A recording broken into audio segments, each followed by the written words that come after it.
దయచేసి గమనించండి, నీ జీవితంలో ఎప్పుడు ఏ ప్రశ్న వచ్చినా, నిన్ను ఉక్కిరి బిక్కిరి చేసే ప్రశ్న కావచ్చు, భయపెట్టేటటువంటి ప్రశ్న కావచ్చు, మనశ్శాంతి లేకుండా చేసేటటువంటి ప్రశ్న కావచ్చు, నిద్ర పట్టకుండా చేసేటటువంటి ప్రశ్న కావచ్చు, నీ జీవితంలో ఏ ప్రశ్న ఉదయించినా ఆ ప్రశ్నను తీసుకొచ్చి ప్రభు అయిన యేసుక్రీస్తు పాదాల దగ్గర నువ్వు పెట్టినట్లయితే, నీ జీవితంలో, మన జీవితంలో ఉన్న ప్రతి ప్రశ్నకు జవాబు చెప్పగలిగిన ఏకైక లోకరక్షకుడు నా ప్రభు అయిన యేసుక్రీస్తు. నమ్మకం ఉందా? నేను సేవకులు ఉన్నటువంటి కుటుంబంలో పుట్టలా. మా నాన్నగారు పాస్టర్ గారు కాదు, మా తాతయ్య పాస్టర్ గారు కాదు. నేను పాస్టర్ గారి కుటుంబంలో పుట్టలా. లేదా చిన్నప్పటి నుంచి నేను చదువుకుంటున్న రోజుల్లో కావచ్చు, కాలేజీకి వెళ్ళిన తర్వాత కావచ్చు, ఒక కాపరి కింద పెరగల. కానీ అతి చిన్న వయసులో రక్షించబడ్డా. 12 సంవత్సరాల వయసులో దేవుని మహాకృపను బట్టి రక్షించబడ్డా. దేవుడిచ్చిన పిలుపు మేరకు 18 సంవత్సరాల వయసులో వాక్య పరిచర్య చేయటం ప్రారంభించా. సో నా జీవిత ప్రయాణంలో నాకంటూ ఒక మెంటర్ లేడు. నన్ను ఆత్మీయంగా నడిపించేటటువంటి ఒక బోధకుడు కానీ, ఒక కాపరి కానీ, ఒక నాయకుడు కానీ నా జీవితంలో లేరు. కాబట్టి యవన ప్రాయం నుండి నేటి వరకు నాకున్న ప్రతి ప్రశ్నకు జవాబిచ్చింది ఒకే ఒక్కడు, నా ప్రభు అయిన యేసుక్రీస్తు. నా జీవితంలో ఏ సమస్య వచ్చినా, ఏ కష్టం వచ్చినా, ఏ శోధన వచ్చినా, సైతాను ఎటువంటి ఉప్పెన తీసుకొచ్చినా దాన్ని తీసుకెళ్ళి ఎవరికి అప్పగించానయ్యా అంటే నా ప్రభు అయిన యేసుక్రీస్తుకే అప్పగించాను. ఫలితంగా ఈరోజు ఇంత అద్భుతమైనటువంటి పరిచర్యను కళ్ళారా చూడగలుగుతున్నా. సహోదరి సహోదరులు, నీ జీవితంలో ఏదైనా సమస్య వస్తే ఆపత్కాలమున నీవు నాకు మొర్రపెట్టుము, నేను నీకు ఉత్తరం ఇస్తాను. ప్రభువుకు మాత్రమే చెప్పు, ఖచ్చితంగా దేవుడు నీకు జవాబిస్తాడు. పేతురుకు ఒక ప్రశ్న వచ్చింది. ఏమిటి ఆ ప్రశ్న అంటే, బోధకుడా, ఒకవేళ నా సహోదరుడు నాకు వ్యతిరేకంగా పాపం చేస్తే నేను ఎన్నిసార్లు క్షమించాలి అని ప్రశ్నించాడు.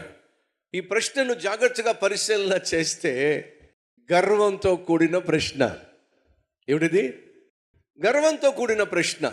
బ్రదర్, దాంట్లో మీకు గర్వం ఎక్కడ కనిపించింది? ఎలా ఉంది గర్వం? ఈయనేదో పైనుంచి ఊడిపడినట్టు. ఇప్పుడు మీకు ఏమైనా అర్థమైందా?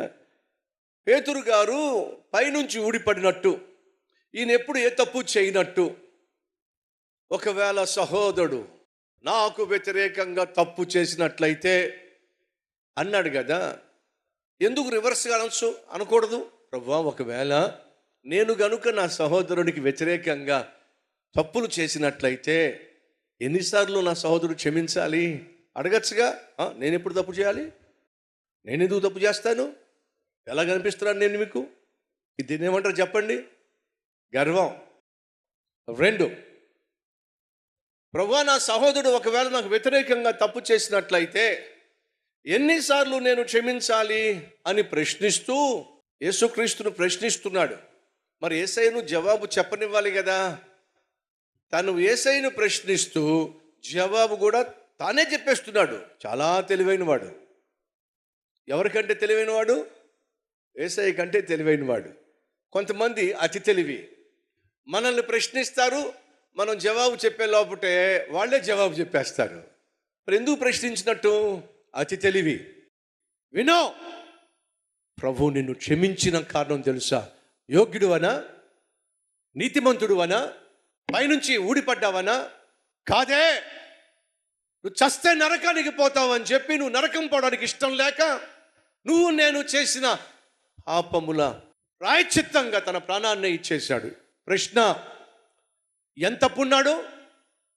చెప్పండి గట్టిగా. ఎంత పున్నాడు? ఇంచుమించు 60,000 కిలోగ్రాములు బంగారం. ఎంత ఖరీదో చెప్పండి? ఇంచుమించు 60,000 కోట్ల రూపాయలు అప్పున్నాడు. ఇప్పుడు ఆ అప్పంతా చెల్లించేశాడంటే ఆ 60,000 కోట్ల రూపాయల అప్పు ఎవరు భరించారు చెప్పండి? మాట్లాడరే, చెప్పండి. యజమానుడే భరించాడు. అర్థమవుతుందా? యేసు నిన్ను నన్ను క్షమించాడంటే, నువ్వు నేను చేసిన పాపాలు మన్నించాడంటే ఎవరు భరించారు చెప్పండి? ప్రభు అయినా యేసుక్రీస్తే. ఆయనే మన పాప భారం అంతా తన మీద వేసుకున్నాడు. క్రయధనముగా అమూల్యమైన తన రక్తాన్నే చిందించాడు. నిన్ను నన్ను క్షమించేశాడు. ఇంతగా యేసుక్రీస్తు మన పాపములను క్షమించడానికి తన ప్రాణాన్నే ఇస్తే, నీ తమ్ముడు నువ్వు క్షమించవా? నీ చెల్లి నువ్వు క్షమించవా? నీ తోబుట్టు నువ్వు క్షమించవా? నీ భర్తను, నీ భార్యను క్షమించవా? క్షమించనండి, అసలు నేను క్షమించనండి. ఏమనుకుంటున్నాడు వాడు? ఒరే పిచ్చోడా, వాడికంటే నువ్వు పరమ పాపిష్టుడివి. తెలుసుకుంటే మంచిది. మీ ఎడల అపరాధములు చేసిన వారిని మీరు క్షమించిన ప్రకారమే మీ అపరాధములు దేవుడు క్షమిస్తాడు. వినో, క్షమించుడి, అప్పుడు మీరు క్షమించబడుదురు. రండి సంగమ, హృదయపూర్వకంగా ప్రార్థన చేద్దాం.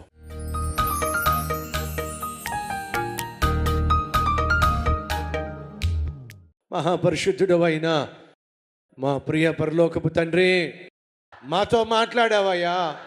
మా పాపాలు నువ్వు క్షమించావని నమ్ముతూ వచ్చావు, ఇప్పటికీ నమ్ముతున్నావు. కానీ మేము క్షమించవలసిన వారిని క్షమించలేదయ్యా. వాళ్ళను క్షమించకుండా మా పాపములు క్షమించబడవు. ఈ వాస్తవాన్ని గ్రహించామయ్యా. నాయనా, మా ఎడల తప్పు చేసిన ప్రతి ఒక్కరిని క్షమించేస్తున్నామయ్యా. వారి పట్ల కోపం కానీ, ద్వేషం కానీ, ఆయాసం కానీ మా హృదయాల్లో లేకుండా చేయుము నాయనా. యేసు నామం పేరట వేడుకుంటున్నాం తండ్రి, ఆమెన్.